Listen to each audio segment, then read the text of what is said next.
ఆంధ్రప్రదేశ్ రాజకీయాలు అంటేనే ఎప్పుడూ కూడా ఒక రగిలే అగ్నిపర్వతంలాగా నడుస్తూ ఉంటాయి మన రాష్ట్రంలో.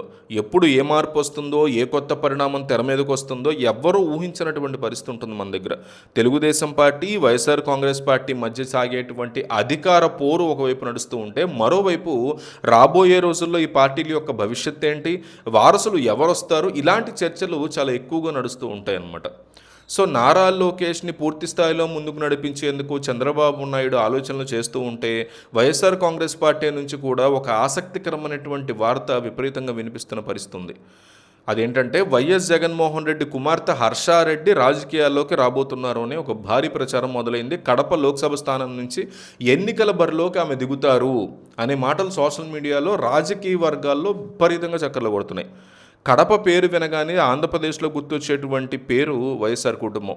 గత కొన్ని దశాబ్దాలుగా కడప పార్లమెంటు స్థానం వైఎస్ఆర్ కుటుంబంలో ఎవరో ఒకళ్ళకి కంచుకోటగా ఉంటూ వచ్చింది. ఆ ఫ్యామిలీకి వైఎస్ రాజశేఖర రెడ్డి తన రాజకీయ ప్రస్థానాన్ని మొదలుపెట్టిందే ఈ ప్రాంతం నుంచి అని చెప్తారు.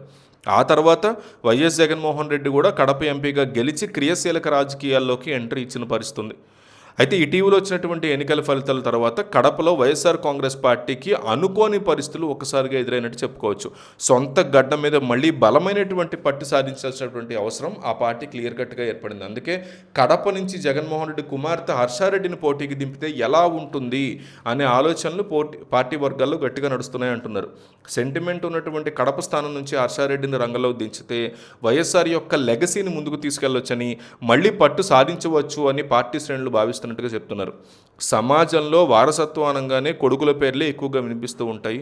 కానీ రాజకీయాల్లో అమ్మాయిలు రాకూడదా, వారికి నాయకత్వ లక్షణాలు ఉండవా అనేటువంటి ఆలోచన కూడా ఇప్పటికీ ప్రజల్లో ఉంది.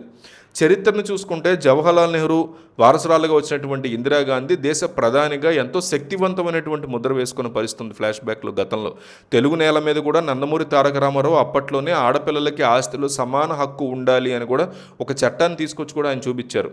జగన్మోహన్ రెడ్డికి 2 కుమార్తెలు ఉన్నారు.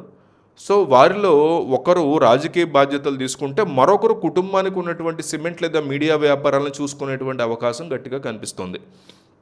సో ప్రపంచవ్యాప్తంగా పెద్ద పెద్ద వ్యాపార రాజకీయ కుటుంబాల్లో ఇలాంటి పద్ధతిని మనం సాధారణంగా చూస్తూ ఉంటాం.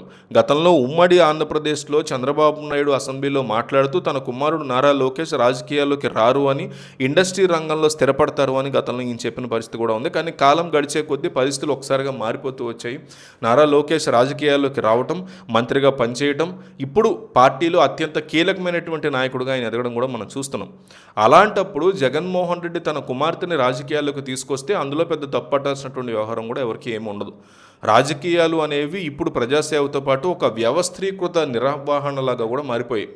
సో మొదటి నుంచి పార్టీని నిర్మించడం కంటే ఇప్పటికే ఉన్నటువంటి బలమైన పార్టీ యొక్క యంత్రాంగాన్ని, ఇమేజ్ని ఉపయోగించుకోవడం అనేది వ్యూహాత్మకంగా మంచి ఆలోచన అవుతుంది, అది ఎవరు చేసినా కూడా.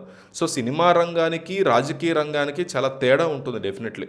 సినిమాల్లో హీరోల యొక్క కొడుకులు సులువుగా తెర మీదకి వస్తారు, కానీ హీరోల కూతుళ్ళు తెర మీదకి రావడానికి కొన్ని పరిమితులు ఉంటాయి, పేట్రియార్కీ దారుణాలు ఇవన్నీ.